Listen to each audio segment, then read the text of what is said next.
औरंगजेब नहीं हो सकता मेरा आइडल, मेरे आइडल श्री राम हो। जो थोड़ा बहुत अब बचा कुचा हमारे पास ये मुसलमान बचा है, कहीं ऐसा ना हो ये भी चला। कोई हमदर्दी नहीं है, सिर्फ वोट बैंक पॉलिटिक्स का झंझट है। सत्ता का रास्ता मुसलमानों के कंधों के ऊपर बंदूक रख के निकालना चाहते हैं। उनको बलि का बकरा बनाकर सत्ता तक पहुंचने का ये जो षड्यंत्र है, मुसलमान इसे समझ रहा है। हम तो कह रहे हैं अच्छे स्कूल्स बनेंगे, हम वादा कर रहे हैं ना, अगर हम फेल हो गए तो हमें गाली देना, लेकिन अगर हम कामयाब हो गए तो ताली पे भी हमारा हक होगा। मोदी सरकार ईमानदारी से काम कर रही है। हमारे आइडल भारत में अशफाकुल्लाह खान हो, हमारे आइडल वीर अब्दुल हमीद हो, हमारे idol doctor APJ Abdul Kalam हो, हमारे आइडल क्रांतिकारी है वो। अब आप अपना आइडल औरंगजेब को बनाओगे और कहोगे कि आरएसएस विरोध कर रहा है, तो मैं भी विरोध करूंगा इसका। तो बिल्कुल क्या मेरे आइडल औरंगजेब नहीं हो सकता मेरा आइडल, मेरे आइडल श्री राम होंगे।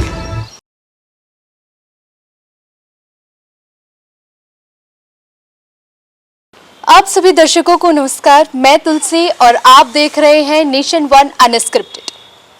आज हम एक ऐसे मुद्दे पर बात करने वाले हैं जो कि बहुत ही ज़्यादा कंट्रोवर्शियल तो है ही, साथ में इसके बारे में सही जानकारी होना बहुत ज़रूरी है। मैं बात कर रही हूँ वक्फ बोर्ड की। जी हाँ, आपको बता दूं कि रेलवे और सेना के बाद जो सबसे ज़्यादा लैंड एक्वायर करता है वो है वक्फ बोर्ड। और इसी बातचीत में आज हमारे साथ जो मेहमान जुड़ने वाले हैं वो अपनी बेबाकी के लिए बहुत जाने जाते हैं, और इसी बेबाकी के लिए वो बहुत कंट्रोवर्सी में भी रहते हैं। कई पॉलिटिकल पार्टीज के लीडर्स तो इनसे डरते भी हैं कि न जाने कब क्या कह दें, मगर इनसे हमें सीखने के लिए बहुत कुछ मिलता है, क्योंकि इनके पास है मरीफत यानी जानकारी का खजाना। मैं बात कर रही हूँ उत्तराखंड के प्रेजेंट वक्फ बोर्ड चेयरमैन की, शादाब सम्स की। सर, बहुत बहुत स्वागत है आपका हमारे शो नेशन वन अनस्क्रिप्टेड में। धन्यवाद, बहुत शुक्रिया। तो सर, जैसे जिस मुद्दे के लिए आज हम यहाँ पे ये पॉडकास्ट कर रहे हैं, वक्फ बिल के बारे में हम यहाँ पे बात कर रहे हैं, वक्फ बोर्ड के बारे में यहाँ पे बात कर रहे हैं। सर, इसको लेके लोगों में बहुत ज़्यादा मिसकंसेप्शन है अभी भी, चाहे हम अमेंडमेंट से पहले की बात करें, चाहे अमेंडमेंट में बाद की बात करें, स्टिल बहुत ज़्यादा मिसकंसेप्शन है। सर, इस मिसकंसेप्शन को आप थोड़ा सा दूर कीजिए सर। देखिए, वक्फ जो है ये एक कॉन्सेप्ट है। वक्फ कहते हैं दान को। हर धर्म में ये दान प्रथा चली। इस्लाम में 1400 साल पहले मोहम्मद साहब ने एक बाग को ख़रीदा अरब के अंदर और उस बाग को दान कर दिया, और दान करने के बाद ये कहा गया इस बाग से जो इनकम आएगी वो जो गरीब हैं, मजलूम हैं, ज़रूरतमंद हैं, उनको इस इनकम से उनको फ़ायदा पहुँचे, उनको फैज़ पहुँचे। और वहीं से ये वक्फ का कॉन्सेप्ट स्टार्ट हुआ।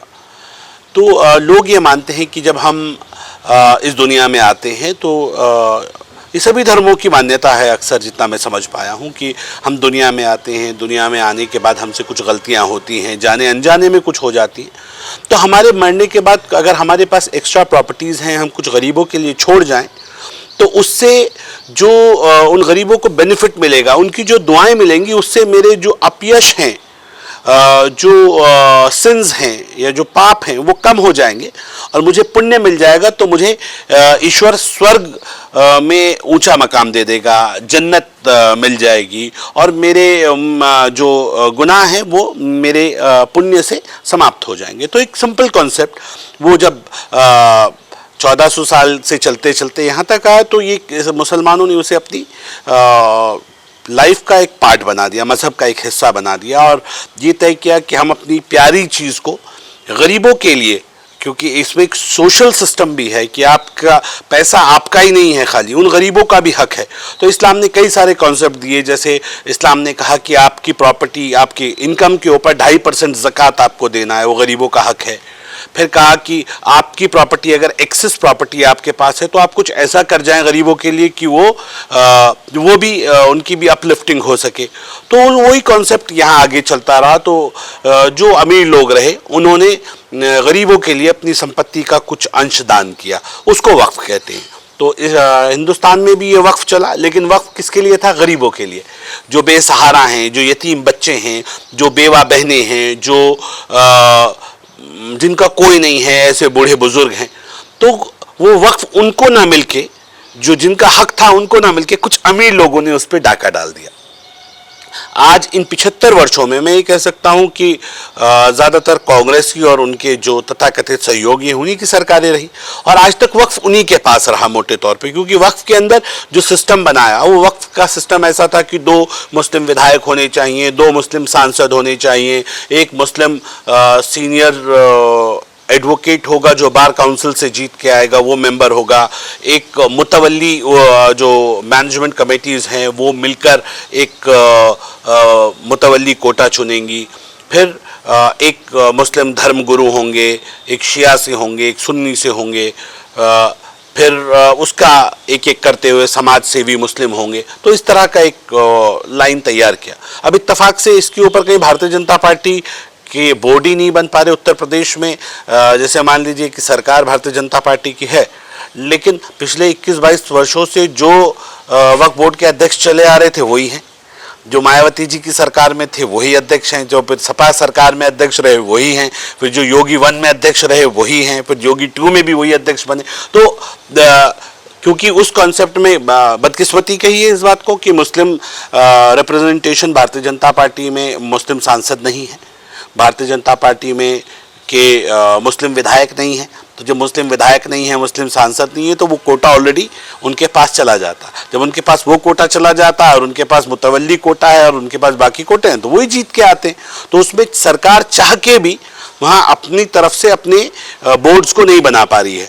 तो ये लगा कि अगर हमारी सरकारों में हमारी इच्छा के हिसाब से काम नहीं होगा, भाई 75 साल मिले ना एक रिजीम, एक विचार को अपना काम करने में, उस वक्फ को बढ़िया बनाने में, उस वक्फ का डेवलपमेंट करने के लिए 75 साल मिले। तो आपको 75 साल मिले, अब दूसरी रिजीम आई है, माहौल बदला है, मोदी सरकार आई है, तो लोगों को लगता है कि मोदी सरकार को भी काम करके देखने दीजिए, हो सकता है बेहतर कर पाए, अच्छा कर पाए तो हमें ताली दे दीजिएगा, अच्छा नहीं कर पाए तो हमें गाली दे दीजिएगा। ये जो विरोध की लाइन चली कि हम नहीं होने देंगे, भाई आज से पहले दुनिया भर के अमेंडमेंट हुए, 1913 से लगा के 1923, फिर 36, फिर 52, लगातार अलग अलग टर्म में 8-10 अमेंडमेंट हुए। तो अभी भी एक अमेंडमेंट हो जाएगा तो क्या दिक्कत आ रही है? उन लोगों को लगता है कि इससे जो उनका नेक्सस बना हुआ था वो टूट जाएगा। जो वक्फ गरीबों का था, मैं बड़ी जिम्मेदारी से इस बात को कह रहा हूं कि वक्फ गरीबों को हक देने के लिए था, लेकिन वक्फ खुद अपने आप में लूट के अड्डे बन गए। वक्फ में सब मिलकर वक्फ की प्रॉपर्टी को लूटने और लुटवाने लगे। वक्फ बोर्ड के अध्यक्ष चोर, वक्फ बोर्ड के मुतवल्ली चोर, वक्फ बोर्ड के कर्मचारी अधिकारी चोर। तो सारी मैनेजमेंट कमेटीज की सेटिंग गेटिंग आ गई। कोई कमेटी बनानी, कितने पैसे देंगे आपको, जो कमेटी बना देंगे, तो कमेटी बनाने में आप पैसे लेंगे तो फिर वो चोरी करेगा, तो फिर ऐसी आगे लाइन चलेगी। आप वो भी 10 रुपए देगा तो वो 100 रुपए कमाएगा, दूसरा वाला जो 100 देगा वो 1000 कमाएगा, जो 1000 देगा वो 1 लाख कमाएगा, जो 1 लाख देगा वो 1 करोड़ कमाएगा। तो एक नेक्सस बन गया चोरों का और वक्फ माफिया इसमें कूद गया। तो जो गरीबों के लिए वक्फ बना उसके ऊपर अमीरों के कब्जे हो गए। और अमीर कौन? सांसद अकबर अहमद डंपी, कांग्रेस के बड़े वरिष्ठ सांसद जी, बड़े नेता रहे हैं। ऐसे ही एक और सईदुज्जमा रुड़की में कलियर के अंदर वो इंक्रोचर हैं वक्फ के। तो भाई ये तो आप लोगों के लिए तो वक्फ था ही नहीं, ये तो सदके ज़कात खैरात का पैसा है, यतीमों का पैसा है, बेसहाराओं का पैसा है। तो इस पे आपका हक क्यों आ गया? आप कैसे आ गए इसमें? आपको तो आना भी नहीं चाहिए था। यहाँ तो वो आदमी आएगा जो सदके ज़कात खैरात का मुस्तहिक होगा, जो ज़कात लेने के लिए एलिजिबल होता होगा, उसको वक्फ की जिम्मेदारी मिलनी चाहिए। अच्छा चलिए, आपने जो किया वो तो किया, तो इस प्रॉपर्टी को डेवलपमेंट तो जरूर किया होगा आपने। सरकारों को इतना अच्छा एक्ट था, इतनी अच्छी सरकारों, हमदर्द सरकारें थी मुसलमानों की, तो इसका मतलब पक्का वक्फ बोर्ड के ऊपर तो अच्छी यूनिवर्सिटीज होनी चाहिए थी, फिर मुस्लिम बेटियों के लिए अच्छे स्कूल कॉलेजेस होने चाहिए थे, कहीं अच्छे हॉस्पिटल्स होने चाहिए थे। हमें तो नहीं देखा, हमें तो कहीं नजर नहीं आ रहे देश के अंदर कि कहीं अच्छे स्कूल्स, कॉलेजेस, हॉस्पिटल्स, अच्छा इंफ्रास्ट्रक्चर कहीं मुस्लिम बच्चों के लिए बना, कहीं यतीम खाने बने हों, कहीं शेल्टर होम्स बने हों, कहीं सेकेंड इनिंग हाउस बने हों बुजुर्गों के लिए, कहीं कुछ नहीं है। क्या है? सिर्फ लूट के अड्डे बने हैं। कहाँ से पैसा मिले, कैसे पैसा कमाएं, कैसे खाएं, एक धंधा बना दिया। और अब मोदी सरकार आई तो मोदी सरकार को ये लगा कि मुस्लिम समाज को, भाई आखिर मुस्लिम समाज भी तो देश का समाज है ना, वो लोग भी तो देश के लोग हैं, तो उन लोगों की अपलिफ्टिंग कैसे करें? तो फिर जो भाजपा से जुड़े हुए मुसलमान हैं उन लोगों ने राय दी कि भाई हमारे पास तो एक बहुत बड़ा एसेट है जिसको वक्फ बोर्ड कहते हैं, इसके पास दुनिया भर की संपत्ति है, अगर इन प्रॉपर्टियों का सही यूज हो जाए, ये प्रॉपर्टी सही डेवलप हो जाए तो मुसलमानों की अपलिफ्टिंग में ये बहुत बड़ा रोल प्ले कर सकता है। जब उनकी समझ में आया कि तो इतने लाख हेक्टेयर ज़मीन है और इतने लाख करोड़ की इसकी वैल्यू है तो इसको बेहतर किया जाए। वक्फ के बारे में कहा जाता है once a Waqf always a वक्फ, एक बार वक्फ हो गई तो हमेशा हो गई। तो फिर ये अकबर अहमद डंपी के लिए क्यों नहीं हुई, फिर ये और नेताओं के लिए क्यों नहीं हुई, और जो वक्फ की ज़मीनों को बेच खाया है जिन्होंने, उनके ऊपर ये वक्फ once a Waqf always a वक्फ लागू क्यों नहीं हुआ। तो ये जो चोरी हुई उस चोरी को कहीं ना कहीं रोकने के लिए मोदी सरकार एक नया अमेंडमेंट लाई और मोदी सरकार चाहती है कि मुस्लिम समाज की अपलिफ्टिंग की जाए, क्योंकि देश में अंतिम छोर पर खड़े हुए व्यक्ति का विकास होगा तो देश आगे बढ़ेगा। विश्व गुरु अगर बनना है वो तभी बन पाएंगे आप विश्व गुरु, ऐसा थोड़ी होगा कि आपका एक हाथ कमजोर रह गया है बाकी शरीर स्वस्थ है तो आप क्या मजबूत व्यक्ति कहलाएंगे, नहीं। आपका एक हाथ एक पैर कमजोर हो गया तो आप अपाहिज की श्रेणी में आ जाएंगे, और देश को अपाहिज नहीं बनने देना है, देश को विश्व गुरु बनाना है। उसका हर हिस्सा मजबूत हो, उसकी हर जाति हर धर्म के रहने वाले उस देश में जो अंतिम छोर पे खड़े हों उनका भविष्य भी उज्जवल होना चाहिए, तब हम विश्व गुरु बनेंगे। उस दिशा में मोदी सरकार ने एक बड़ा स्टेप उठाया है और एक नए अमेंडमेंट को जिस तरह से लोकसभा राज्यसभा से पास कराकर कानून बनाया है। अब तो माननीय सर्वोच्च न्यायालय में मामला सब जुडिस है और उम्मीद कर रहे हैं कि हफ्ते भर के अंदर अंदर वो जजमेंट भी आ जाएगा। मैं ये मानता हूँ कि जिस ईमानदारी के साथ सरकार ने अभी सूचना जारी की है, गैजेट नोटिफिकेशन किया है, तो इससे लगता है कि अब एग्जीक्यूट उन जो नया एक्ट है उसको कर दिया जाएगा।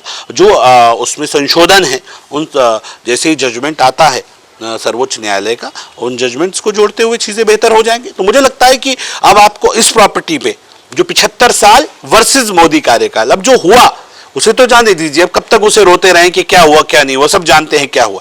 लेकिन अब हम जो बेहतर कर सकते हैं इस प्रॉपर्टी पे एक सही प्लान लेके इन प्रॉपर्टीज़ को डेवलप किया जाए, जो बेघर मुसलमान हैं गरीब लोग हैं उनको घर दिया जाए, इन प्रॉपर्टीज़ के ऊपर डेवलप करके अच्छे हॉस्पिटल्स बनाए जाए। मुस्लिम समाज के भी काम आए, प्रदेश के भी काम है, सर्व समाज के काम आए, जो गरीब है सबके काम आए। बट स्टिल देन आप ऐसा कह रहे हैं कि मुस्लिम समुदाय को इसमें बढ़ावा मिलना चाहिए, सर फिर मुस्लिम लोग इनका विरोध भी क्यों कर रहे हैं सर? क्योंकि अब तो चलिए मानिए अब पुराने वक्फ की बात करेंगे तो उसमें अब संशोधन हो गया है, अमेंडमेंट बिल पास भी हो गया है, फिर भी लोगों को इससे परेशानी है और मुस्लिम समुदाय इसका विरोध कर रहे हैं, ऐसा क्यों सर? मुस्लिम समाज विरोध नहीं कर रहा है।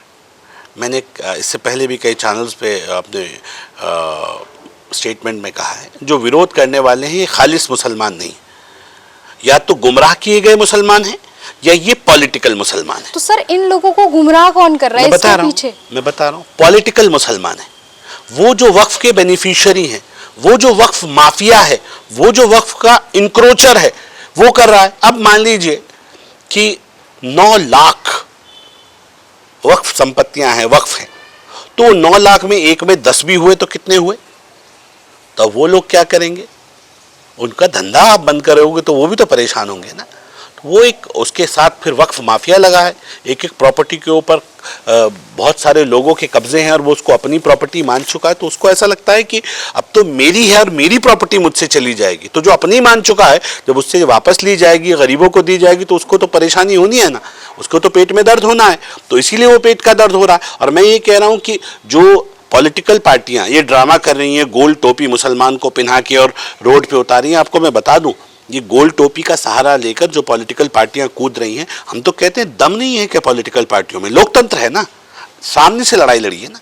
कांग्रेस अपनी गांधीवादी टोपी के साथ आए, सफेद गांधीवादी टोपी पहन के उतरे, राहुल गांधी भी आए, बाकी मुसलमानों को भी ले लो साथ में, जितने तुम्हारे कार्यकर्ता है करो विरोध, लोकतंत्र में आपका अधिकार है। समाजवादी पार्टी अपनी लाल टोपी के साथ आए ना, कौन रोक रहा है?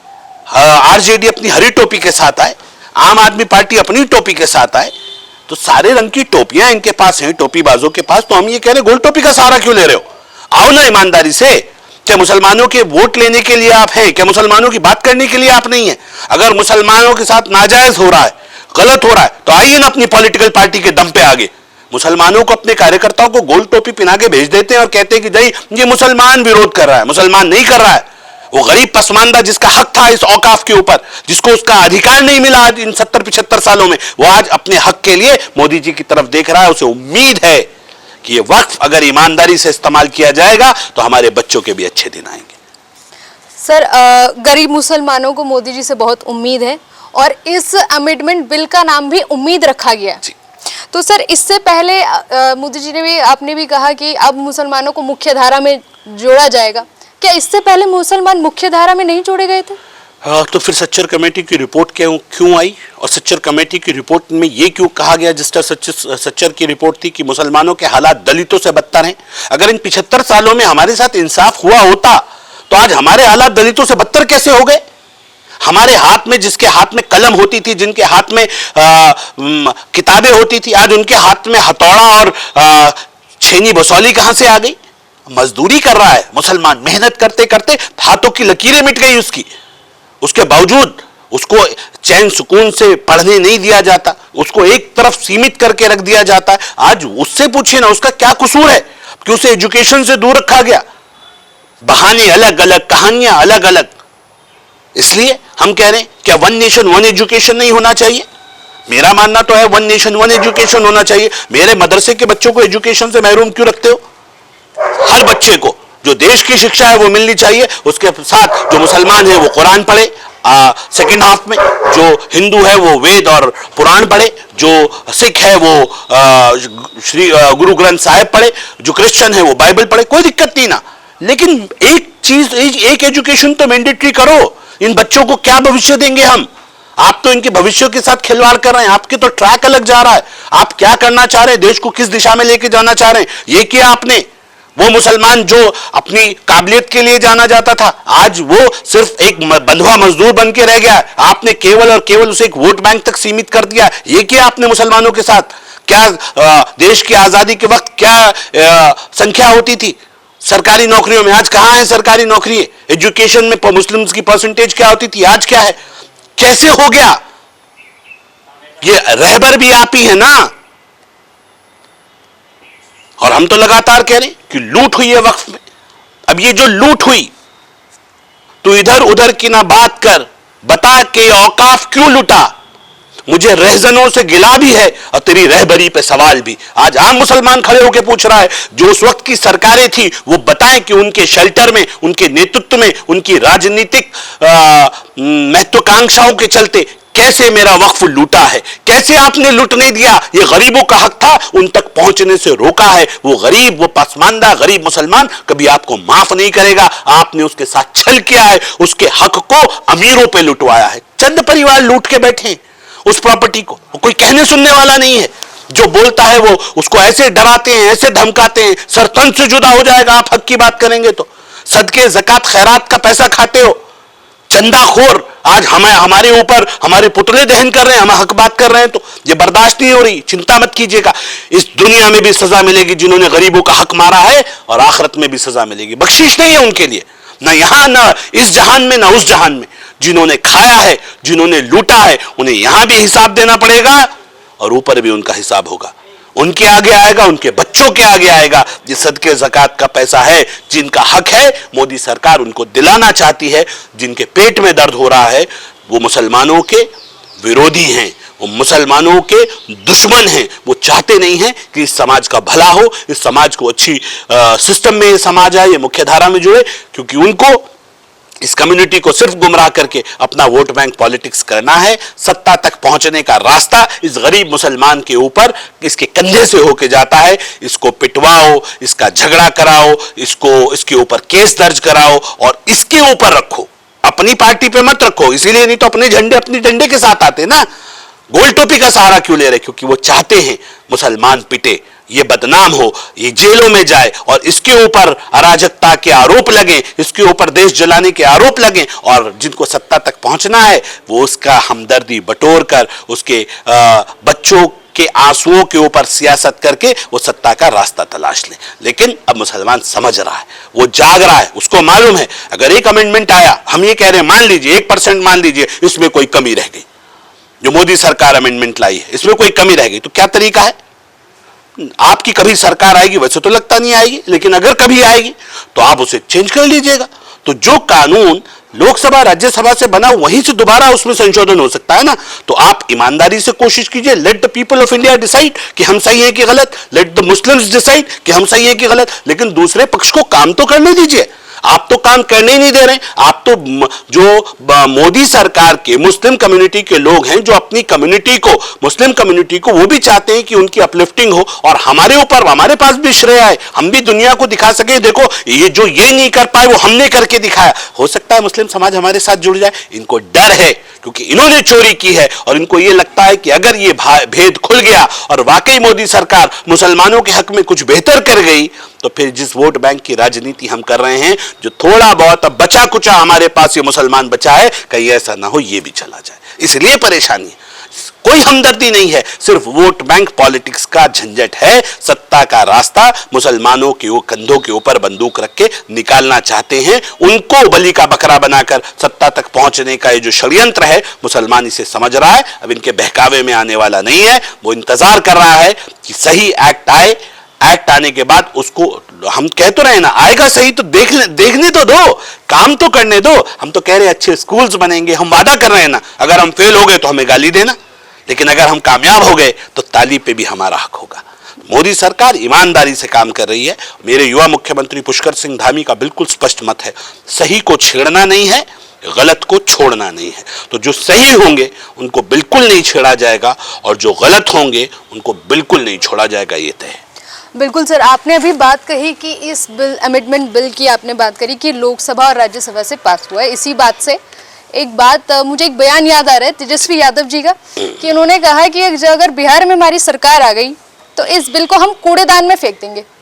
क्या इतना आसान है इस अमेंडमेंट बिल को कूड़ेदान में फेंक देना? नहीं, वो जो संविधान बन गया, जो कानून पास होने के बाद तो लॉ बनता है, और लॉ बनता है तो संविधान का हिस्सा हो गया।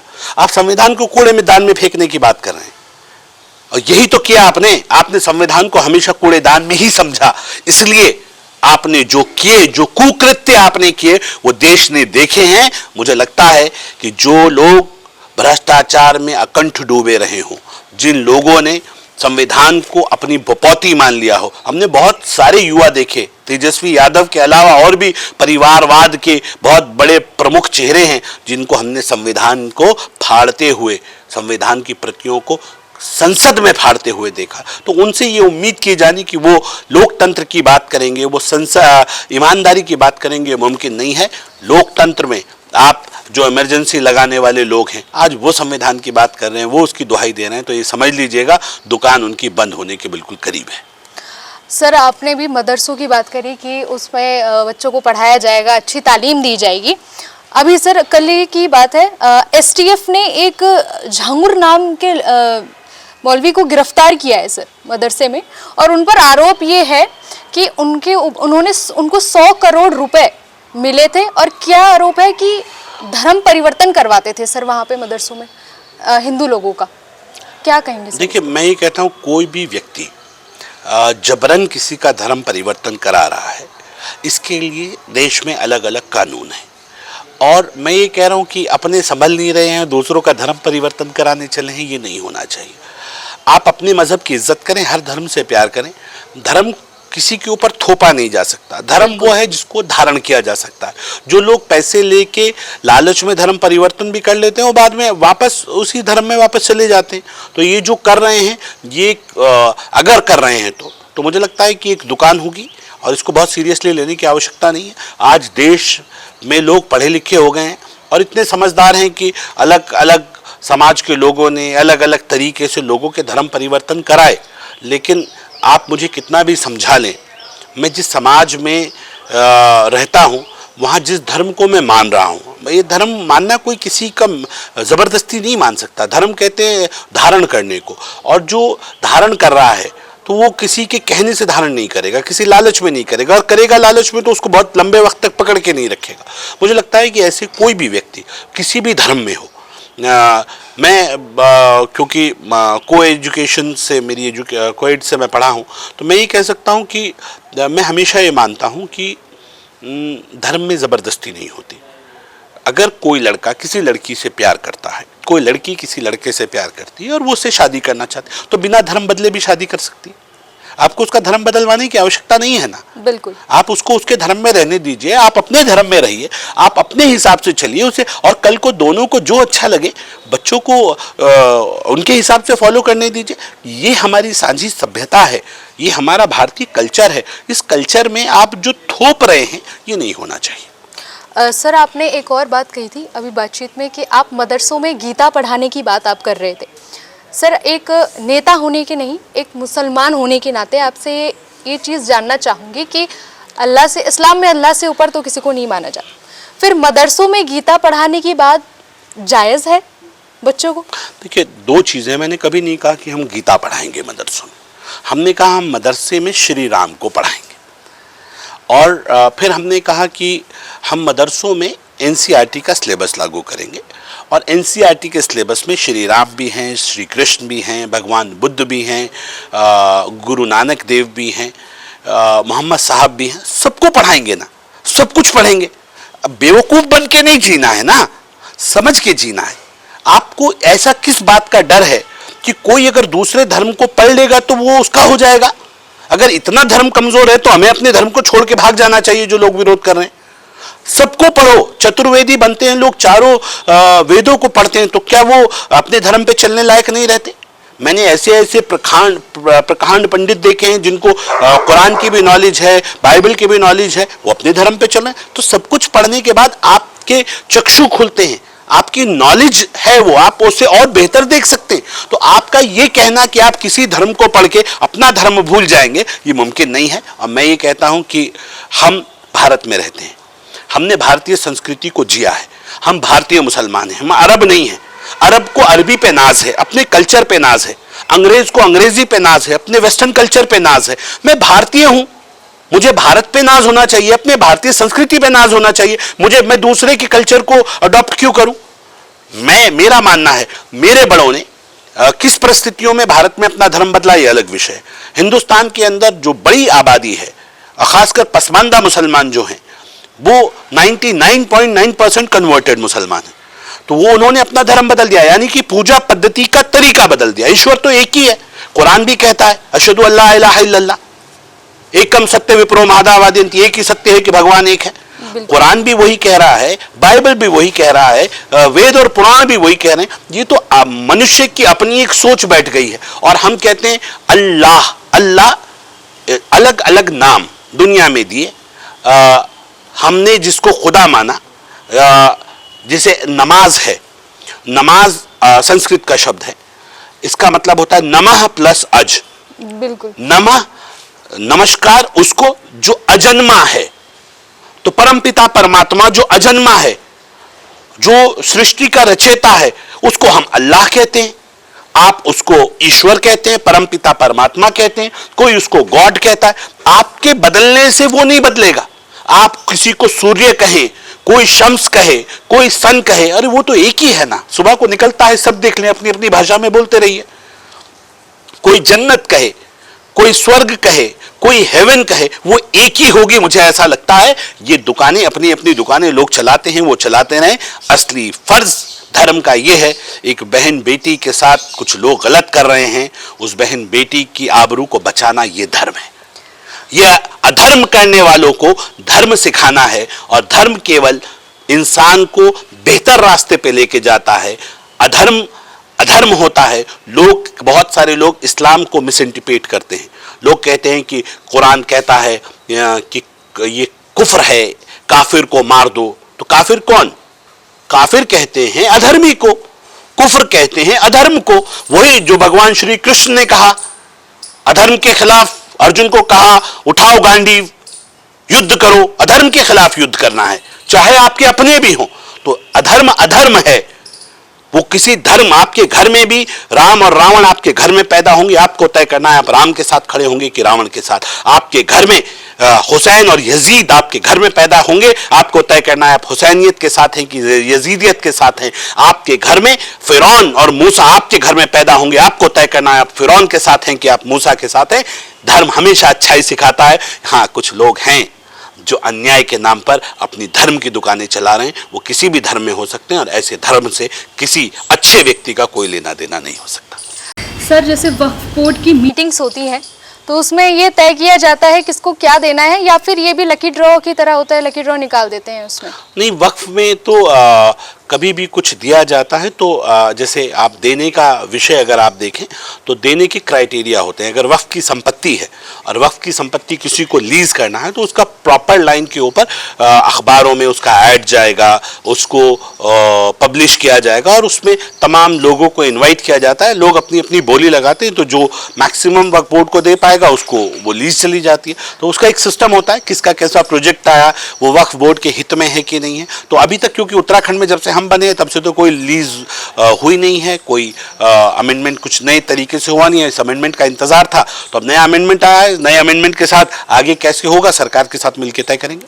सर, सुनना तो ये भी जाता है कि वक्फ बोर्ड की जो संपत्तियां हैं वो इतनी सुरक्षित हैं कि कोई भी उन पर कब्जा कर सकता है। हाँ बिल्कुल। और क्या ये ओपन टू पीपल पॉलिसी के तहत है? क्योंकि वक्फ बोर्ड तो ये भी कहता है कि ये जो पार्लियामेंट बनी है ये भी वक्फ बोर्ड की ज़मीन है, और ये जो मदरसे बनाए जाते हैं, ये सब जो चीज़ें हैं, ये सब वक्फ बोर्ड के अंदर आता है। ये राम मंदिर जो बना दिया है, इसकी ज़मीन भी वक्फ बोर्ड के अंदर आती है। क्या कहेंगे? देखिए, दो अलग अलग चीज़ें हैं। मैंने कहा कि वक्फ कहते हैं, दो तरह के वक्फ हैं। एक वक्फ जो दान किया जाता है और एक कहते हैं वक्फ बाय यूज़र। अगर किसी संपत्ति के ऊपर कोई मस्जिद, कोई मदरसा, कोई कब्रिस्तान, कोई खानका चल रही है, लंबे वर्षों से वो प्रैक्टिसिंग में है, तो उस ज़मीन को ये माना जाता है कि ये मुसलमानों की प्रॉपर्टी है, उसको कहते हैं वक्फ बाय यूज़र। अब बदकिस्मती ये है कि इस्लाम जब आया तो उससे पहले कहीं ना कहीं इसमें कोई शक नहीं है कि हिंदू धर्म या सनातन धर्म था, बौद्ध धर्म था। तो अगर कोई कहता है कि भाई यहाँ मेरी इबादतगाह थी, ये अपने आप में कंट्रोवर्सी है। और इस्लाम, जितना मैं इस्लाम को जानता हूँ एज अ मुस्लिम, मैं ये कहता हूँ कि इस्लाम में कंट्रोवर्सी के लिए जगह नहीं है और इसके जीते जागते उदाहरण हैं। एक उदाहरण है मुफ्ती मुजफ्फर हुसैन साहब का। बड़े उलेमा उसे कोट करते हैं कि एक आज़ादी से पहले जब अंग्रेज़ी हुकूमत यहाँ थी देश के अंदर, तो एक सहारनपुर में एक वाक़या आया कि एक ज़मीन थी, उसके ऊपर विवाद चल रहा था हिंदू और मुसलमानों का, मस्जिद और मंदिर का। तो हिंदू पक्ष वॉइस रॉय के पास पहुंचा और उसने कहा ये हमारी संपत्ति है, मुसलमानों ने इस पे अवैध कब्जा किया है और ये संपत्ति हमारी है। और मुसलमान कहते थे हमारी संपत्ति है, इस पे हिंदू ज़बरदस्ती अपना दावा कर रहे हैं। तो विवाद फंसा हुआ था। तो हिंदू पक्ष जब वॉइस रॉय के पास पहुंचा तो हिंदू पक्ष से वॉइस रॉय ने कहा कि क्या आप कोई ऐसा मुसलमान बता सकते हैं जो आपके लिए गवाही दे दे कि ये संपत्ति आपकी है और उसकी गवाही आप मान लें। तो उन्होंने कहा हाँ, ऐसा व्यक्ति है, मुफ्ती मुजफ्फर हुसैन साहब है, मज़ाहिर उलूम एक बड़ा इदारा है सहारनपुर का, उसके मोहतमिम है। अगर वो गवाही दे देंगे तो जो वो कह देंगे हम उसे मान लेंगे। ये बात मुसलमानों को पता चली तो मुसलमान खुश हो गए कि भाई अब तो अपना मुसलमान आ गया और वो गवाही मस्जिद के पक्ष में देगा तो अब आसान हो जाएगा हमारे लिए कि प्रॉपर्टी हमें मिल जाएगी। गवाही का समय आया, मुजफ्फर हुसैन साहब आए, उनसे पूछा वॉइस रॉय ने, उन्होंने कहा ज़मीन किसकी है? तो कहा ये हिंदू भाइयों की है, मंदिर की ज़मीन है। तो मुसलमान गाली देने लगे, कैसा मुसलमान है, कैसे तुमने ये गड़बड़ी की है, तुमसे तो बिल्कुल उम्मीद नहीं थी, तुम तो इतने बड़े मुफ्ती थे। तो वॉइस रॉय ने ऑन राइटिंग ये स्टेटमेंट लिखा कि आज मुसलमान हार गए लेकिन इस्लाम जीत गया। इस्लाम झूठ की बुनियाद पे नहीं चलेगा। अगर कहीं मंदिर है तो दे दीजिए ना, क्या दिक्कत आ रही है? अगर कहीं मंदिर के लिए कोई कोट कर रहा है, कह रहा है हमारा यहाँ मंदिर था, इस्लाम कहता है कि जहां विवाद है उस विवादित जमीन में अगर मस्जिद बनेगी तो आपकी नमाज वहां कबूल नहीं होगी। तो क्या हम इस मुल्क में रहते हैं, हम भाई भाई आपस में कहते हैं तमाम मामले जितने भी हैं, क्या इनका पटाक्षेप नहीं होना चाहिए? क्या हमें आपस में हिंदू और मुसलमानों को इन मामलों को बैठ के नहीं सुलझाना चाहिए? लोगों ने इन्हें पॉलिटिकल इश्यूज बना दिए क्योंकि ना इधर वाले कॉम्प्रोमाइज करने के लिए तैयार होते हैं ना इधर वाले। और वक्फ सबसे बड़ा रोड़ा वक्फ बना हुआ था कि वक्फ कहता है once a Waqf always a Waqf. वक्फ कॉम्प्रोमाइज करता ही नहीं है। वक्फ कहता है एक बार वक्फ दर्ज हो गई तो भैया ये वक्फ रहेगी, तो फिर तो झगड़ा पड़ा रहेगा, सामने वाला अपनी कोर्ट करता रहेगा और आप छोड़ेंगे नहीं तो कैसे चलेगा? अच्छी बात यह है हम उस नबी के मानने वाले हैं जिसने किबला बदल दिया था। हमारा पहला किबला मस्जिद अक्सा फिलिस्तीन में होता था, उसके बाद मोहम्मद साहब आए और वक्त और हालात वही नाजिल हुई और आपने किबला बदल दिया, काबे की मक्का की तरफ आपने रुख कर दिया, कहा आज से किबला ये होगा। जितना मैं एज ह्यूमन बीइंग मैं समझता हूं कि एक डिस्प्यूट को उन्होंने कहा नजरअंदाज करो, नमाज पढ़नी है, ऊपर वाला थोड़ी है, आपको एक तरफ दिशा करनी है तो वो दिशा ये हो सकती है। आप कल को कंट्रोवर्सीज में पड़ेंगे, विवादों में पड़ेंगे, विवादों का काम नहीं है धर्म।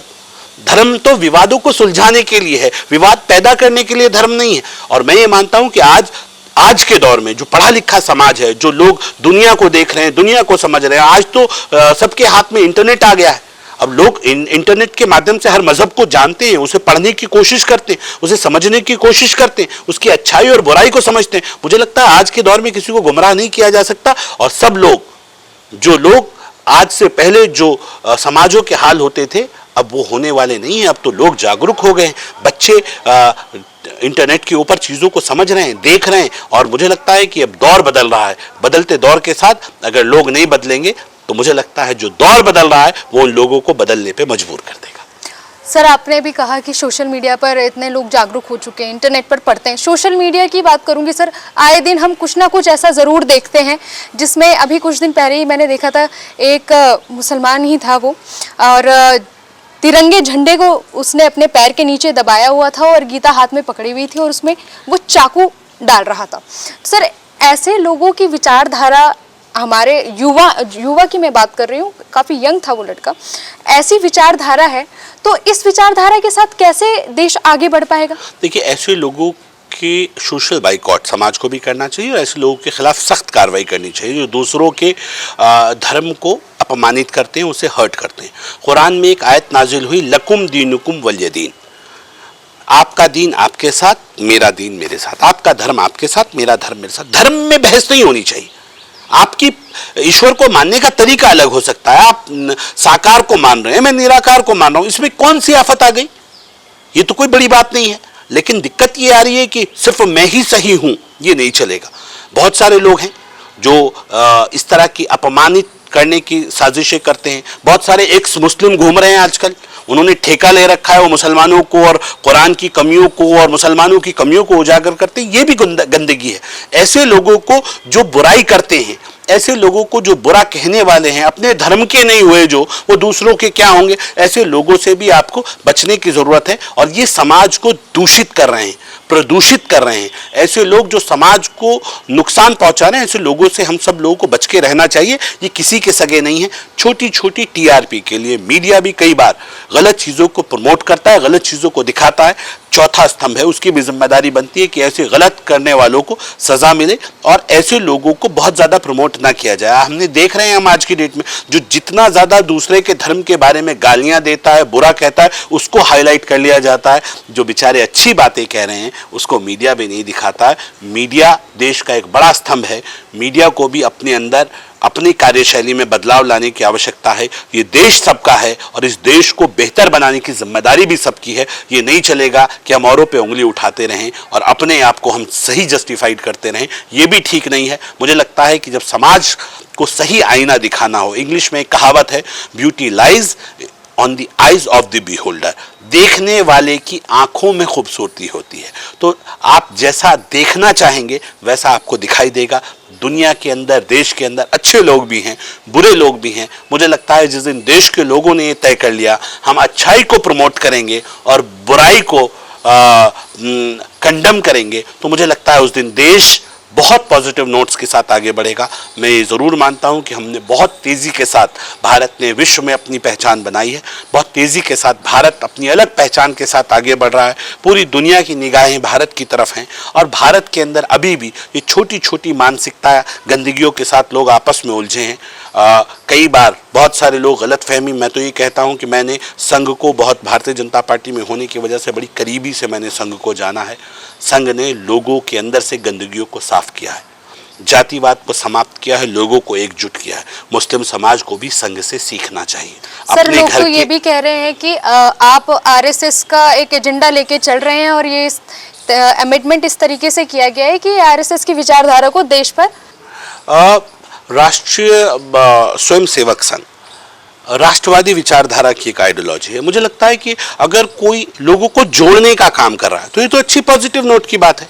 वो देश को जोड़ने की बात करें, वो समाज को जोड़ने की बात करें और भारतीय होते हुए उनके तो पहली लाइन यही है, भारतीयता, राष्ट्रीयता, नेशन फर्स्ट। तो नेशन फर्स्ट के लिए कौन तैयार नहीं होना चाहिए? मुझे लग रहा है कि मैं सबसे पहले, मैं भारतीय मुसलमान हूं तो पहले भारतीय हूं, फिर मैं मुसलमान हूं। तो और हुब्बुल वतनी निफ्सुल ईमान, वतन से मोहब्बत ईमान का एक बड़ा हिस्सा है। इस सोच के साथ अगर वो हमें चलाना चाह रहे हैं, उनकी लाइन ये वाली आ रही है कि हमारे आइडल कौन हो, हमारे आइडल भारत में अशफाकुल्ला खान हो, हमारे आइडल वीर अब्दुल हमीद हो, हमारे idol doctor APJ Abdul Kalam हो, हमारे आइडल जो क्रांतिकारी है वो। अब आप अपना आइडल औरंगजेब को बनाओगे और कहोगे कि आरएसएस विरोध कर रहा है, तो मैं भी विरोध करूंगा इसका। तो बिल्कुल क्या मेरे आइडल औरंगजेब नहीं हो सकता? मेरा आइडल जो अपने, मैं जितना मैं एज अ मुस्लिम इस बात को कह रहा हूं, एक मुसलमान शासक जो अपने सत्ता के लिए अपने सगे भाई की गर्दन काट दे, एक राजा जो सत्ता के लिए अपने बाप को सलाखों के पीछे डाल दे, पानी के लिए मोहताज कर दे, वो इस्लाम जो कहता है कि मां के पैर तले जन्नत और बाप जन्नत का दरोगा, उस दरोगा को उठा के सलाखों के पीछे डाल दे, उसके वो आपका आइडल होगा, मेरे आइडल नहीं होगा। मेरे आइडल श्री राम होंगे, जो अपने पिता के एक कॉल के लिए, एक वचन के लिए सब कुछ त्याग दे, सब कुछ छोड़ के, राजपाट छोड़ के जंगल चला जाए, मेरे आइडल श्री राम होंगे। मैंने अपना मजहब बदला है, मैं अपने बड़ों को नहीं बदल सकता। श्री राम हमारे आइडल होंगे, हम भारतीय मुसलमान हैं, हमारे आइडल हमारे नबी होंगे, सहाबा होंगे, मोहम्मद साहब होंगे। हमारे आइडल औरंगजेब नहीं होगा, हमारे आइडल ये आक्रांता नहीं होंगे जो विदेशों से आए। हमारे आइडल हमारे अपने होंगे, जिनका डीएनए हमारी रगों में दौड़ रहा है, वो हमारे आइडल होंगे। तो अगर भारतीय संस्कृति की बात संघ कर रहा है तो क्या गलत कर रहा है? आप अपने अल्लाह को मानो, अपने कुरान को मानो, अपनी सब कुछ पूजा पद्धति को ईमानदारी से मानो, लेकिन आप ये मानो कि हम श्री राम के वंशज हैं, हम श्री कृष्ण के परिवार के लोग हैं, हम इस संस्कृति से निकले हैं, हम अरब नहीं हैं। अगर उनको अरब को अरबी पे नाज है, अंग्रेज को अंग्रेजी पे, अपने वेस्टर्न कल्चर पे नाज है, तो मुझे भारतीयता पे नाज क्यों नहीं है? और मेरी भारतीयता में कौन बसता है? राम बसते हैं। क्या कहा अल्लामा इकबाल ने श्री राम के बारे में? है राम के वजूद पे हिंदुस्तान को नाज, अहले नजर समझते हैं उनको इमाम हिंद। इमाम हिंद, इमाम जिसके पीछे मुसलमान मस्जिद में खड़ा होकर नमाज पढ़ता है, वो मस्जिद का इमाम, एक छोटा इमाम नहीं, एक जामा मस्जिद का इमाम नहीं, एक आपकी सूबे का किसी स्टेट की मस्जिद का इमाम नहीं, पूरे देश हिंदुस्तान का इमाम, जो हिंदुस्तान को लीड करे, जिसको फॉलो करें आप, जिसको आत्मसात करें आप, वो इमाम किसको बताया अल्लामा इकबाल ने? श्री राम को। तो ऐसे इमाम को फॉलो करेंगे, ऐसे श्री राम को फॉलो करेंगे। अपने बच्चों को इस्लाम में जो जबान के वैल्यूज को समझते हैं, इस्लाम तो सबसे ज्यादा जबान के वैल्यूज को इंपॉर्टेंस देता है। इस्लाम वही मजहब है जिसमें एक बार कह दिया जाए कबूल है, कबूल है, कबूल है, तो निकाह हो गया। अगर वो कह दे तलाक है तो तलाक हो गया। आप उस इस्लाम की बात कर रहे हैं जिसमें जबान से कलमा अशहदु अल्ला इलाहा इल्लल्लाह पढ़ लिया तो इस्लाम में दाखिल हो गया। वो इस्लाम जो जबान पे चलता रहे, अगर श्री राम के कौल को समझ के, श्री राम को समझ के आत्मसात करते हुए इस्लाम को मानोगे तो इस्लाम और खूबसूरत अंदाज में आपको समझ में आएगा। आप मेरी राष्ट्रीय स्वयंसेवक संघ इस्लाम का दुश्मन नहीं है। वो ये कह रहा है अपनी संस्कृति को मानो, अपने मजहब पे रहो, अपने मजहब पे चलो, अच्छे सच्चे मुसलमान बन के रहो, लेकिन भारतीय बन के रहो। अब आपको ये लगता है कि आप खड़े होंगे और आप ओवैसी साहब खड़े होकर मंचों पे कहेंगे हमने इस मुल्क पे 500 साल हुकूमत की है। अब तुमने की होगी, तुम्हारे बड़ों ने की होगी, ये बड़े तुम्हारे मुगल तुम्हारे बड़े होंगे, हमारे बड़े नहीं हैं। जब ये हंटर चलाते होंगे तो हिंदुस्तान का आम आदमी उस हंटर की लपेट में आता होगा, हमारे बड़ों के ऊपर भी वो हंटर पड़ा होगा। हम कन्वर्टेड मुस्लिम हैं, हम बाई डीएनए हम भारतीय हैं। जो बाहर से आए, कोई अपने आप को बता रहा है मैं बुखारी हूं, बुखारा से आया हूं, शाही इमाम हूं, तो आप आए बुखारा से, हम नहीं आए। कोई कह रहा है मैं मदनी हूं, मदीना से आया हूं, तो आप आए होंगे मदीना से। कोई ईरानी हूं, मैं ईरान से आया हूं, आप आए होंगे ईरान से। हम तो भारतीय हैं भाई, यही आए, यही पैदा हुए, यही बड़े हुए, यही मरेंगे, इसी मिट्टी में दफन होंगे। हम कहीं से आए नहीं हैं और हम कहीं जाएंगे नहीं, हम यहीं पैदा हुए, यहीं जिएंगे, यहीं मरेंगे, तो और अच्छे भारतीय बन के रहेंगे। संघ यही चाहता है और हमारी समझ में आ गया है। अब देश का आम मुसलमान समझ रहा है, किसी को किसी के मजहब से दिक्कत नहीं है, उस विचार से दिक्कत है जो बांटने वाला विचार है, संघ जोड़ने वाला विचार है। हम तो कह रहे हैं मुसलमान भी जुड़ के रहे, एकजुट होके रहे और संघ से सीखे कैसे जातियों को जोड़ के सबको इकट्ठा किया। हम तो कह रहे हैं देश एकजुट हो, और वो वक्त दूर नहीं है जब अफगानिस्तान भी अखंड भारत का हिस्सा, वो भी इस दिन इसमें शामिल होगा। वो पाकिस्तान, वो बांग्लादेश, वो पूरे शेर सी की तस्वीर जिसमें लाहौर और कश्मीर उसे दिल ढूंढ रहा है, वो है ना, वो देखेंगे ना, तो तब सब साथ मिलकर रहेंगे, लेकिन भारतीय संस्कृति के साथ रहेंगे। वो सिंधु घाटी की सभ्यता, वो इंडस वैली सिविलाइजेशन, सबको एकजुट करेंगे, एक साथ खड़े होंगे, और भारतीयता का लोहा जब अपने इकट्ठे हो जाएंगे तो फिर दुनिया उसे लोहा मानेगी। आज हमारी बदकिस्मती है कि हम नहीं समझा पा रहे। कुछ लोग हमारे यहाँ भी कम नहीं है, वो पाकिस्तान की भाषा बोलने लगते हैं। अभी हमने देखा है कैसे पहलगाम में पाकिस्तान के लोग आए, बेगुनाह लोगों के ऊपर उनका धर्म पूछ पूछ के उनको गोलियां मार रहे थे। तो ये अधर्मी जो पाकिस्तान से आए थे, वो धर्म पूछ के मारने का मकसद जितना लोग समझ पाए, जो लोगों ने समझाया, कहा ये चाहते थे कि इस देश के अंदर गृह युद्ध हो, इसलिए उन्होंने नाम पूछ पूछ के गोली मारी, जिससे देश के अंदर बांटने वाली राजनीति बढ़े और आपस में जो क्लैशेस हैं वो ज्यादा बढ़े। तो इसका मतलब देश को बांटने वाले जो लोग हैं वो देश विरोधी हैं। उसमें जो हिंदू हैं और जो मुसलमान हैं, जो भी धर्म की राजनीति में ज्यादा देश को बांटने की बात कर रहे हैं, वो किसी कीमत पर भी देश के हितैषी नहीं हो सकते। वो देश विरोधी की बात कर रहे हैं, वो पाकिस्तान की भाषा बोल रहे हैं। मुझे लगता है जहां कमियां हैं, मिलकर उन कमियों को सुधारेंगे और किसी भी देशद्रोही को इस देश में रहने नहीं देंगे। हम, ये साझी विरासत है, ये भारत है, और मैं ये मानता हूं कि बहुत मजबूत हाथों में इस वक्त भारत है। न लड़ेंगे न लड़ाएंगे, न डरेंगे न डराएंगे। भारत को मजबूत मोदी का भारत बनाएंगे, ऐसी मुझे उम्मीद है। और जब ये मजबूत भारत बनेगा तो इसमें कहीं डर के लिए कोई स्थान नहीं होगा। सब लोग सुरक्षित रहें, ईश्वर को अपने अपने हिसाब से माने, अपने देश से प्यार करें। अमेरिका के लोग अमेरिका से प्यार करते हैं, इंग्लैंड के लोग इंग्लैंड से प्यार करते हैं, अरब के लोग अरब से प्यार करते हैं। तो मेरे लोग भारत से प्यार ना करें, ऐसे लोगों को मैं सम्मान देने की मुझसे उम्मीद रखें, तो फिर ऐसे लोगों के लिए तो मेरे पास सम्मान भी नहीं है। सर, आपने भी सुरक्षा की बात कही कि जो भारत में मुसलमान रहेगा वो सुरक्षित रहे, या सभी लोग सुरक्षित रहें, कोई भी हो। सीएए की बात आती है तो सर फिर पेट में दर्द होने लगता है। देखिए, सीएए, सिटीजन अमेंडमेंट एक्ट, अब इससे तो किसी का कोई लेना देना नहीं है। पहले आपने देखा कितना हंगामा मचा, मुसलमानों की नागरिकता चली जाएगी, खत्म हो जाएगा, पाकिस्तान जाना पड़ेगा। एक भी आदमी को, मुसलमान को पाकिस्तान भेजाओ तो बताओ। यही पॉलिटिकल पार्टी थी जो मुसलमानों को डरा रही थी। खुदा से डरने वाली कौम को बीजेपी से डराते हो, हिंदुओं से डराते हो, अपनी घटिया राजनीति करते हो, और फिर बाद में परिणाम क्या आता है? आंख खोल के मुसलमान देख ले, जिनको डराया था उन्हें देख ले। अभी भी विरोध कर रहे हैं, कई मुसलमान समुदाय भी इसका विरोध। मुसलमान, देखिए, मुस्लिम समाज के कुछ लोग, वो जो पॉलिटिकल लोग हैं, वो विरोध कर रहे हैं। मुसलमान विरोध नहीं कर रहा है, वो पॉलिटिकल मुसलमान है जो विरोध कर रहा है। उसे अपनी राजनीति चलानी है। ये डर के साए में वो मुसलमानों को डरा के अपनी राजनीति करता है। हमने देखा उस वक्त जब सीए आ रहा था, छोटे छोटे बच्चे आ रहे थे, रो रहे थे, हमारा नाम नहीं है, क्या हमें पाकिस्तान भेज देंगे, क्या हमें बांग्लादेश भेजा जाएगा क्या? भाई, जो यहां पैदा हुआ वो यहां का नागरिक है, उसे कोई कैसे भेज सकता है इस देश से बाहर? और ये भारत कौन है? देश क्या है? देश किसे कहते हैं? We the people of India, हम है देश, हमसे है देश, हम देश से हैं और देश हमसे है। इतनी सी लाइन है। ये लोग जो डरा रहे हैं, जो पहले सीए पे डरा रहे थे, फिर एनआरसी पे डरा रहे हैं, भाई अब अरब है, अरब ने अपना एनआरसी बनाया है। कितना भी अच्छा मुसलमान में बन जाऊं, लंबी दाढ़ी, लंबी टोपी, 5 वक्त नमाजी और सजदे में पड़ा रहूं, मैं अरब जाऊं और सोचूं वहां बस जाऊं, तो क्या अरब मुझे वहां रहने देंगे? नहीं। वो कहेंगे आप आओ, मक्का मदीना घूमो, अपनी इबादतें करो और जाओ अपने मुल्क वापस। तो मेरा देश का धर्मशाला है, कोई भी आए और मेरे देश में रह जाए, मैं एनआरसी लागू क्यों ना करूं?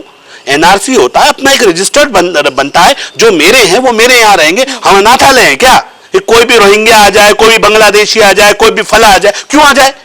हमने मेहनत की, हमारे बच्चों ने मेहनत की, हमारे लोगों ने कुर्बानियां दी। तुम अपने देश में अपने आराम से रहो, हमें अपने देश में रहने लो। अपने मेहनत, हमने अगर हमारा देश आगे बढ़ा है तो हमारे देश को तो बाहर के लोग आके सारी फैसिलिटीज वो ले जा लेंगे, तो मेरे लोगों को क्या लाभ मिलेगा? तो हर देश अपनी एनआरसी बनाता है। अमेरिका ने बनाई, इंग्लैंड ने बनाई, जर्मन ने बनाई, अरब ने बनाई, हम बना लेंगे तो क्या हो जाएगा? फिर डराते हैं। ऐसे यूसीसी, एक तरफ कहते हैं हमारे साथ अपीजमेंट पॉलिटिक्स हो रही है, और जब यूसीसी आता है तो उसका भी विरोध करते हैं। भाई, एक जैसा लॉ सबके लिए हो तो कितना अच्छा है। भाई, जो कानून मेरे ऊपर लागू हो वो आप पे भी हो, जो राम पे कानून लागू हो रहीम पे भी हो, तो कितना अच्छा रहेगा। कोई एक दूसरे को कहेगा ही नहीं कि मेरे लिए कानून अलग है, तेरे लिए अलग है। किसी के धर्म को नुकसान पहुंचाने की नीयत नहीं है। सिमिलैरिटी लाने की नियत है, यूनिफॉर्मिटी लाने की नियत है। युवा मुख्यमंत्री उत्तराखंड पहला स्टेट बना है, युवा मुख्यमंत्री यूसीसी लाए, तो मैं ये कह सकता हूं कि बहुत पॉजिटिव दिशा में हम आगे बढ़ रहे हैं। मुसलमान भी समझ रहा है, जाग रहा है, डर के खेल से इनके बाहर आ रहा है, और मैं ये मानता हूं आने वाला वक्त बहुत बेहतर होने वाला है। देश बहुत मजबूत हाथों में मोदी जी के है, और बहुत पॉजिटिव नोट्स के साथ हम आगे बढ़ रहे हैं। पूरी दुनिया ने भारत का लोहा माना है, और बहुत तेजी के साथ अब भारतीय पासपोर्ट की वैल्यू बढ़ी है। और मैं ये मानता हूं कि जिस तेजी के साथ भारतीय अपने विचार को लेकर आगे बढ़ रहे हैं, वो दुनिया उसे एक्सेप्ट कर रही है। पहले हम बचपन में पीटी करते थे, फिजिकल ट्रेनिंग, क्लास में एक पीरियड होता था कि भाई पीटी है, SUPW है। अब क्या है? अब योगा है। पूरी दुनिया योगा डे मना रही है। ये मेरी बढ़ती हुई भारतीय संस्कृति का प्रमाण है। योगा को मुसलमानों को ऐसा भड़काया जाता है कि आप इस्लाम से बाहर हो जाओगे, योग को समझ लोगे। तो अरे इस नमाज तो खुद योग है, और योग का बेहतरीन वर्जन है नमाज। जब आप खड़े होते हैं तो नमस्कार होता है, योग में हाथ जोड़े जाते हैं नमस्कार से। इस्लाम में नमस्कार ऐसे है, ये हाथ बांध लिए, आप तडासन में खड़े हो गए तो वो आपका कयाम हो गया। आप रुकू में चले गए तो अर्धासन हो गया। आप सजदे में चले गए तो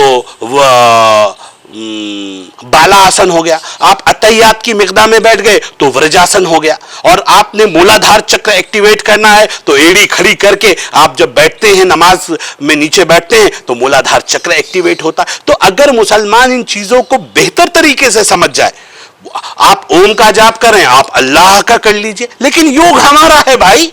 इस योग से दूरी नहीं बनानी है, इसे एक्सेप्ट करना है, इसको पास लाना है, और नमाज को पढ़ने का और बेहतर तरीका जो मेरे नबी ने फरमाया वो आ जाएगा। आपकी समझ में आएगा कि अब अर्धासन में रुकू में लंबे रुकू करने हैं, आप बाला आसन में लंबे सजदे करने हैं। नमाज पढ़ने में भी मजा आएगा, आप एक अच्छे मुसलमान भी बनेंगे और अच्छे भारतीय भी बनेंगे। तो चीज़ों को समझ के आगे बढ़ेंगे तो चीज़ें बेहतर होंगी। जो लोग हमें लड़ाना चाहते हैं, हमें गुमराह करना चाहते हैं, हमें उनसे बचना है। देश बहुत पॉजिटिव नोट्स के साथ आगे बढ़ रहा है। मुझे उम्मीद है कि भारतीय संस्कृति को मानते हुए भारत का मुसलमान जितना खूबसूरत मेरा देश है इतना दुनिया में कोई नहीं है, जितना खूबसूरत मेरा कल्चर है इतना दुनिया में कोई नहीं है। जिस दिन इस बात को सब समझ जाएंगे उस दिन दिक्कतें दूर हो जाएंगी। चलिए सर, ये तो बात थी अब वक्फ बोर्ड की, और जो हमने तमाम बात करी। आप सर अपनी सुर्खियों में भी छाए रहते हैं, कंट्रोवर्सीज बहुत होती हैं सर आपके बारे में। तो एक उनमें से आपका एक बयान है जो मैं बोर्ड करना चाहूँगी। आपने कहा था कि आज तक आपने वक्फ बोर्ड की चाय नहीं पी है, क्योंकि ये सदके, ज़कात, खैरत का पैसा है, यतीमों का पैसा है, गरीबों का पैसा है। इस पर भी नज़र रखेंगे तो क्या, इस पर नीयत खराब करेंगे तो क्या ऊपर वाला देख रहा है, इसे वक्फ के पैसे को खाएगा, वो इतने लंबे लंबे कीड़े पड़कर मर जाएगा। क्या कहेंगे सर इस बात के? मैंने सच बोला है, मैं सच बोलता हूँ, और शायद लोगों को बुरी लग जाती है। ईमानदारी के साथ ये सदके, ज़कात, खैरात का पैसा है, ये औकाफ का पैसा है, इसको खाने की अनुमति नहीं है। आपको ईश्वर ने दिया है, आप अपने बच्चों को क्या गरीबों का हक खिलाएंगे क्या? तो जो उस गरीबों के हक को खाएगा उनको पक्का है कि दुनिया में भी लंबे लंबे कीड़े पड़ के वो मरेंगे, और ऊपर वाला भी उसका हिसाब लेगा। तो मैंने बिल्कुल ईमानदारी के साथ, मैंने वक्फ बोर्ड से, मैं वक्फ बोर्ड का अध्यक्ष हूँ, लेकिन मैंने वक्फ बोर्ड की तरफ से न टीए लिया है, न डीए लिया है, न मानदेय लिया है, न गाड़ी ली है, न चाय पी है, न खाना खाया। मैं अपनी चाय भी अपने पास से पीता हूँ, वक्फ में अपनी ग्रीन टी लेके जाता हूँ, और मेरा मानना है कि मैं वक्फ का नहीं खाऊंगा। ईश्वर ने मुझे दे रखा है, इसलिए मैं ये नहीं कह रहा हूँ कि किसी को नहीं लेना चाहिए, लेकिन मुझे लगता है कि जब ईश्वर ने दिया है तो मुझे वक्फ का नहीं खाना चाहिए, मुझे वो उससे बचना चाहिए। और आपको कारोबार के लिए आपके पास ईश्वर ने, मेरे भाई हैं, मेरे यहाँ अच्छा मेरे परिवार का कारोबार है, और मुझे पैसे की खाने पीने में कहीं कोई दिक्कत नहीं है। तो मेरा मामला चल रहा है, ईश्वर इसी तरह से चलाता रहे, प्यार से निकलते रहे। ये गरीबों का हक है, ये गरीबों का हक उन तक पहुँच जाए, मुझे लगेगा मैंने अपने हिस्से की ईमानदारी बरत दी। ये पद टेम्पररी पद होते हैं। आज मैं वक्फ बोर्ड का अध्यक्ष हूँ, आने वाले समय में मैं नहीं रहूँगा, लेकिन मैं ये मानता हूँ कि जब तक मैं हूँ तब तक एक नज़ीर पेश कम से कम मैं करके जाऊं कि औकाफ की तरफ से इन चीज़ों में मैं कम से कम बच सकूं कि जो वक्फ का पैसा है उसको ना खाया जाए। जबकि मैं ये नहीं कह रहा हूं कि किसी को अपना टीएडीए नहीं लेना चाहिए, वो अपनी जगह है, वो सब लेते ही हैं, लेकिन जो वक्फ को लूटते हैं, जो वक्फ को लूट के खाते हैं, वो नहीं खाना चाहिए। वो किसी के लिए भी, किसी के बच्चों के लिए भी बेहतर नहीं है, जिनका गरीबों का हक है। अब उन गरीबों तक उनका हक पहुंचेगा तो मुझे लगता है कि फिर आप इन गंदगी से आप बचे रहेंगे। तो सिंपल लाइन है, सच बोला है, किसी को बुरा लगा हो तो वो जाने। एक और बयान सर आपका सामने आया था, आपने कहा था कि जो कलियर शरीफ है वहाँ पे सेक्स रैकेट चल रहा है, जबकि ऐसा माना जाता है कि जब आप हज की यात्रा करके आते हैं तो वहाँ पे यात्रा पूरी तभी होती है जब आप कलियर शरीफ में पहला सजदा करते हैं। इस बयान को लेकर आप पर काफ़ी प्रेशर भी था, कई लोगों ने ये भी कहा कि आप बयान वापस ले लीजिए। कितनी सच्चाई थी सर इस बयान में? देखिए, वो बयान था, मैंने कहा था कि कलियर जो दरगाह के आसपास का क्षेत्र है, कलियर गांव है, कलियर पूरा क्षेत्र है, विधानसभा का नाम भी कलियर है, और जो दरगाह के सराउंडिंग्स एरिया है, वहाँ ईमानदारी के साथ बहुत गंदगी मची हुई थी। मेरी कई मुस्लिम उलेमाओं ने, जो मुस्लिम धर्मगुरु हैं, जो अच्छे लोग हैं, उन्होंने मुझे बताया कि बहुत गंदगी मची हुई है, अपनी बेटियों को लेके जाने का भी माहौल नहीं है, बहुत गंदी तरीके से लोग गंदी निगाह से वहाँ देखते हैं और ये नहीं होना चाहिए। तो हमने उस वक्त वहाँ बोला और उसके ऊपर पुलिस ने कार्रवाई भी की और उसमें बहुत अच्छी खासी लाइन पे कमी आई है।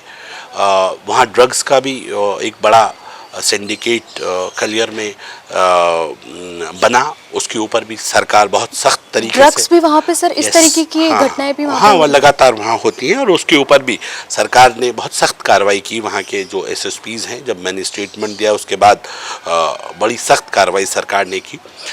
फिर ह्यूमन ट्रैफिकिंग के भी कई मामले, जो लड़कियाँ पकड़ी गई, उनसे पूछा गया, जो जिनको बाहर भेजा जा रहा था, देश की सरहद पार कराई जा रही थी, और कई एनजीओज़ जो उनके वेलफेयर के लिए काम करते हैं, उन एनजीओ से मेरी बात हुई। उन्होंने बताया कि मुस्लिम लड़कियां बरामद हुई, पूछा गया कहाँ से आई हैं, तो पता चला कलियर से ये आई हैं। तो ह्यूमन ट्रैफिकिंग के भी मामले सामने, ये अपने आप में चिंता का विषय था और इसके बारे में हमने फिर सरकार से और जो संबंधित अधिकारी हैं उन लोगों से बात की और इस मामले में बहुत कमी आई है। अब पहले से अब में बहुत ज़्यादा फ़र्क है, लेकिन अभी भी काम करने की ज़रूरत है।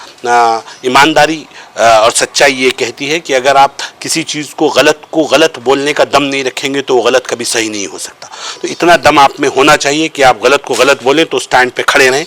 और ईश्वर की बड़ी अनुकंपा रही कि जब हमने कहा कि ड्रग्स के अड्डे बन गए हैं और यहाँ ये गंदगियाँ फैल रही हैं, तो तमाम चैनल्स, बड़े चैनल्स, नेशनल चैनल्स आए और उन्होंने अपने अपने यहाँ पे प्रोग्राम्स किए और उन्होंने ये बोला कि जो शादाब शम्स ने आरोप लगाए थे वो ग्राउंड ज़ीरो पे सही पाए गए। तो ये अपने आप में बताता है कि हमने किसी को, मैं तो उसी समाज से आता हूँ ना, मैं उस समाज को अपमानित करने का काम क्यों करूँगा? मुझे उस समाज की बेहतरी के लिए काम करना है। बेहतरी के लिए कई बार सख्त कड़वे बातें भी कहनी पड़ती हैं, तो फिर वो कही जाएंगी, कुछ लोगों को बुरी लगेंगी, तो हम यही कह सकते हैं भाई दिल दुखा हो तो हम माफ़ी चाहते हैं, लेकिन हमारी नीयत समाज में सुधार पैदा करने की, चीज़ों को बेहतर करने की, खराब करने की नहीं। तो ये थे हमारे साथ शादाब शम्स जी, जिनसे आज हमने ढेर सारी बातें करी और कई नई जानकारियां भी ली। आई होप आपको ये समझ में आया होगा कि हम सब एक हैं और एकता से ही आगे भी बढ़ेंगे। अगली बार फिर मुलाकात होगी एक नई पर्सनैलिटी के साथ। तब तक जुड़े रहिए हमारे साथ नेशन वन अनस्क्रिप्टेड में।